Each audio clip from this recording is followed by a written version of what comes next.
চলে এসেছি বৃষ্টির দিনে সর্ষে ইলিশের রেসিপি নিয়ে। যারা যারা ফুল রেসিপিটা দেখতে চান পুরো সম্পূর্ণ ভিডিওটা দেখার অনুরোধ রইল। চলুন শুরু করা যাক। আমি এখানে 4 পিস ইলিশ মাছ নিয়ে নিয়েছি, তাতে ভালো করে নুন হলুদ মাখিয়ে রেখে দেবো এক সাইডে কিছুক্ষণের জন্য। মিক্সার মেশিনে নিয়ে নিয়েছি 2 থেকে 3 চামচ কালো সর্ষে, তাতে দেবো অল্প একটু লবণ আর 2 থেকে 3টি কালো মরিচ, তাতে ভালো করে জল দিয়ে পেস্ট করে নেবো। তারপর ওটাকে ভালো করে ছেঁকে নিয়ে একটা লিকুইড কনসিস্টেন্সি পেস্ট বানিয়ে নিতে হবে আপনাকে। মিক্সারে একটু পেঁয়াজও জল দিয়ে পেঁয়াজের পেস্টও বানিয়ে নেবো। সেম প্রসেস করে আপনারা চাইলে পেঁয়াজ আপনাদের মনের মতো দিতে পারেন। এবার ননস্টিক প্যানে অল্প পরিমাণে একটু তেল দিয়ে দেবো, দিয়ে যেই তেলটা একটু গরম হয়ে আসবে ওর মধ্যে দিয়ে দেবো পেঁয়াজের যে পেস্টটা করে রেখেছিলাম। সেই পেস্টটা আপনাকে ফ্লেমটা মিডিয়াম আঁচেই রাখতে হবে, নয়তো পেঁয়াজটা কিন্তু পুড়ে যেতে পারে।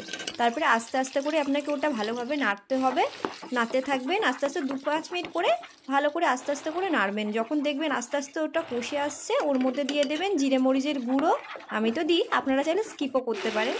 এরপরে দিয়ে দেবো স্বাদ মতো লবণ, একটুখানি দেবো কালার হওয়ার জন্য হলুদ, একটু প্যাপরিকা দিয়ে ভালো করে ওটাও ভালো করে নেড়ে চেড়ে একদম কষিয়ে নিতে হবে। আস্তে আস্তে কষিয়ে নেওয়ার পর যখন দেখবেন ওটা থেকে তেল ছেড়ে দিয়েছে ওর মধ্যে দিয়ে দেবো সর্ষে বেটে রাখা, যেটা আমরা রেখেছিলাম সাইডে করে, ওটাই দিয়ে দেবে ভালো করে নেড়ে নেব। এরপরে ওই সর্ষের বাটার মিশ্রণের মধ্যে দিয়ে দিতে হবে 4 পিস রেখে দেওয়া ইলিশ মাছ। আপনারা চাইলে বেশি ইলিশ মাছ দিয়েও করতে পারেন, আমার কাছে 4 পিসই ছিল, আমি 4 পিস দিয়েই আপনাদের দেখাচ্ছি। তারপরে আস্তে আস্তে যতক্ষণ না পর্যন্ত ইলিশ মাছটাও সিদ্ধ হবে ভালো করে উল্টে পিল্টে আপনাদেরকে ভালো করে নাড়িয়ে চাড়িয়ে ওটাকে সিদ্ধ করে নিতে হবে। আপনারা চাইলে লিড লাগিয়েও করতে পারেন, আমি এখানে উইথাউট লিডেই করেছি।